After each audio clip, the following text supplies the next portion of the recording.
आज VC blogs में एक सच्ची कहानी, बेहद भावनात्मक और सच्ची, डिंडिम और जोआओ परेरा डिसूजा की कहानी।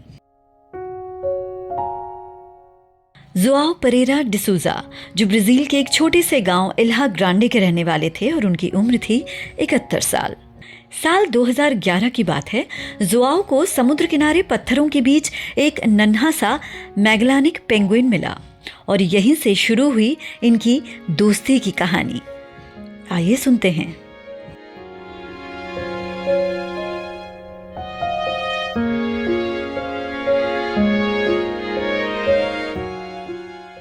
हे भगवान, ये क्या है? जोआओ ने कहा। छोटा सा बच्चा, तुम तो पूरे तेल में डूबे हो। जोआओ को पत्थरों के बीच एक मरता हुआ पेंगुइन मिला। वो जहरीले तेल में लिपटा था, न हिल सकता था, न सांस ले पा रहा था। जोआओ उसे घर ले आए।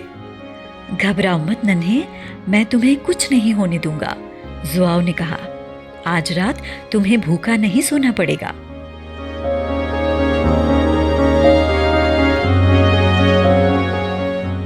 हफ्तों तक जोआओ ने उसे साफ किया, अपने हिस्से की मछलियां भी खिलाई।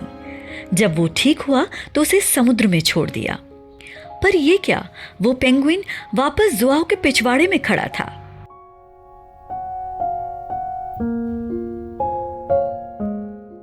जोआओ ने उसका नाम रखा डिंडिम। 4 महीने वो जोआओ के साथ रहा और फिर एक दिन अचानक गायब हो गया।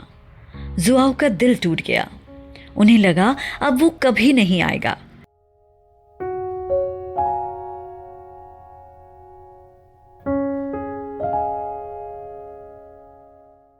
लेकिन फिर 1 साल बाद,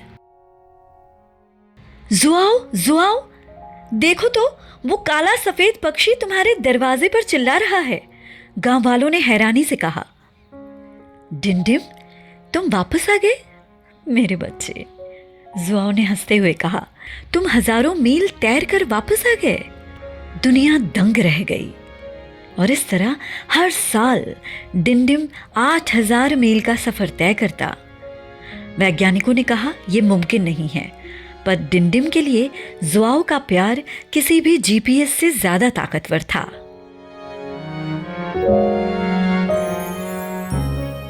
लेकिन 1 साल कुछ ऐसा हुआ जिसने सबको डरा दिया। कुछ लोग सफेद कोट में आए। वो थे वैज्ञानिक। उन्होंने डिंडिम को पकड़ लिया। रुको, तुम उसे कहां ले जा रहे हो? जोआओ ने गुस्से और चिंता में कहा। उसे चोट मत पहुंचाना, वो मेरा दोस्त है।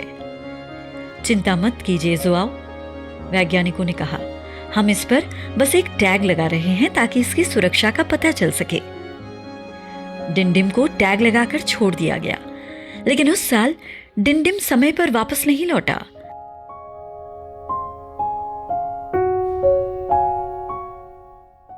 दिन महीनों में बदल गए।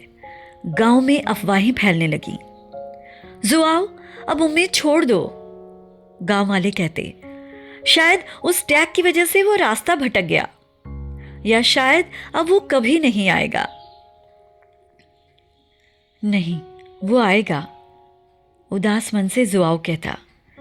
मैंने उसे वादा किया था कि मैं यहीं किनारे पर उसका इंतजार करूंगा।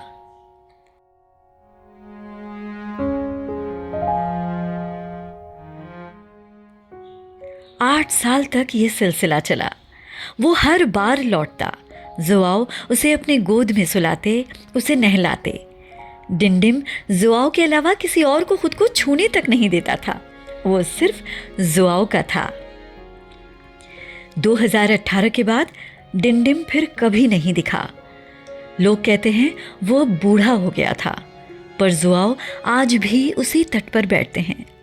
वो जानते हैं कि दोस्ती की कोई सरहद नहीं होती और प्यार तो कभी नहीं मरता।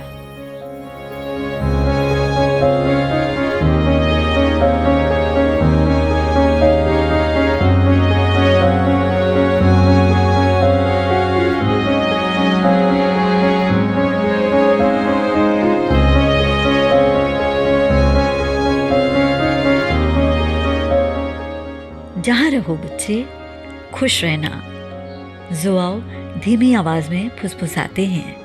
तुमने मुझे सिखाया कि वफादारी क्या होती है।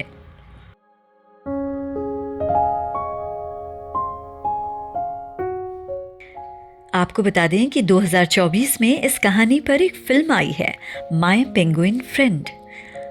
हालांकि फिल्मों में अक्सर कहानी को थोड़ा नाटकीय बनाने के लिए ऐसी घटनाएं दिखाई जाती हैं जहां बचाव दल या अधिकारी बीच में आते हैं। असल जिंदगी में ब्राजील के अधिकारियों ने जोआओ की दयालुता को देखते हुए उन्हें विशेष अनुमति दी थी कि डिंडिम उनके पास रह सकता है, क्योंकि वो अपनी मर्जी से आता जाता था। डिंडिम को किसी टीम ने कभी अगवा नहीं किया था, वो अपनी मर्जी का मालिक था।